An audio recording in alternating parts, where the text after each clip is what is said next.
सज्जनों नमस्कार, जय श्री राम। सज्जनों, पिछली वीडियो में हमने ऋग्वेद से संबंधित मुख्य मुख्य जानकारियों का वर्णन किया था, जिसे आपने देखा होगा। शायद उसका लाभ उठाने की कोशिश करेंगे। तो सज्जनों, आज का विषय है यजुर्वेद से संबंधित जानकारियाँ। तो पहला मुख्य प्रथम वेद है ऋग्वेद, दूसरा वेद है यजुर्वेद।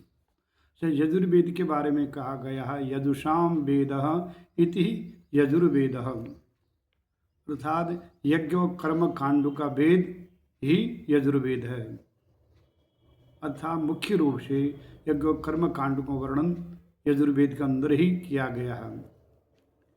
तो सज्जनों, यजुर्वेद का उपवेद है धनुर्वेद, और ऋग्वेद के ऋत्विक को अर्थात यजुर्वेद के पाठकर्ता को अध्वर्यु कहते हैं।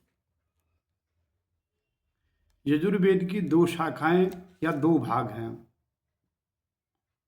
शुक्ल यजुर्वेद और कृष्ण यजुर्वेद।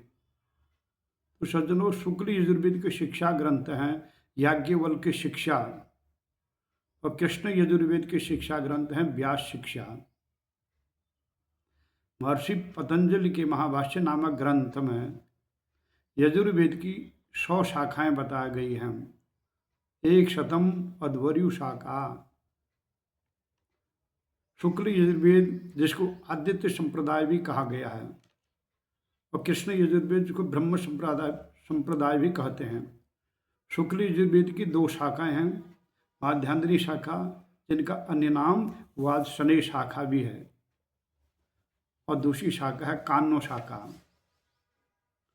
तो सज्जनों, कृष्ण यजुर्वेद की 4 शाखाएं हैं, जिनका नाम इस प्रकार है तैतरी शाखा, मैत्राणी शाखा, कठ शाखा और कपिष्ठल शाखा। शुक्ल यजुर्वेद का आरण्य ग्रंथ है ब्रह्मदारण्यक ग्रंथ। यह सबसे बड़ा आरण्य ग्रंथ है। शुक्ल यजुर्वेद का ब्राह्मण ग्रंथ है शतपथ ब्राह्मण, अर्थात इसमें 100 अध्याय हैं। इसके रचयिता याज्ञवल्क्य ऋषि हैं। कृष्ण यजुर्वेद का ब्राह्मण ग्रंथ है तैतरी ब्राह्मण। शुक्ल यजुर्वेद का उपनिषद है ब्रह्मदारण्यक उपनिषद और ईशोपनिषद, और कृष्ण यजुर्वेद का उपनिषद है तैतरी, मैत्राणी, कठोपनिषद, श्वेताश्वर उपनिषद। यजुर्वेद में मंत्रों की संख्या सज्जनों 1975। यजुर्वेद में कुल 40 अध्याय हैं। यजुर्वेद के आचार्य ऋषि वैशंपायन हैं। यजुर्वेद के स्वामी ग्रह शुक्र ग्रह हैं। अन्य मतानुसार शुक्ल यजुर्वेद के आचार्य वाजसनेय तथा कृष्ण यजुर्वेद के आचार्य वैशंपायन बताए गए हैं। यजुर्वेद के मुख्यतया 3 ब्राह्मण ग्रंथ हैं, शतपथ ब्राह्मण, कान्व ब्राह्मण और तैतरी ब्राह्मण। तो सज्जनों, ये आज यजुर्वेद के संबंधित मुख्य मुख्य जानकारियों का वर्णन मैंने करने की कोशिश की है। शायद आप इससे लाभ उठा सकते हैं, और यजुर्वेद के बारे में अच्छी ढंग से और भी आप ज्ञानार्जन करना चाहते हैं तो आप शुक्ल यजुर्वेद को खरीदें, उसको पढ़ें, तो आपको संपूर्ण जानकारी उससे प्राप्त हो जाएगी।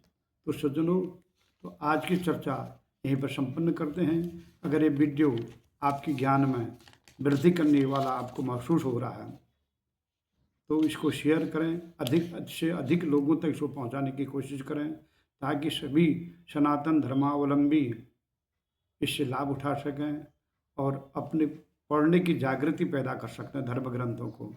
तो सज्जनों, आज की चर्चा यहाँ पर संपन्न करते हैं। अगले पुनः फिर किसी विषय पर मिलेंगे, तब तो मुझे आज्ञा दें। जय हिंद, जय भारत, हरि ओम तत्सत।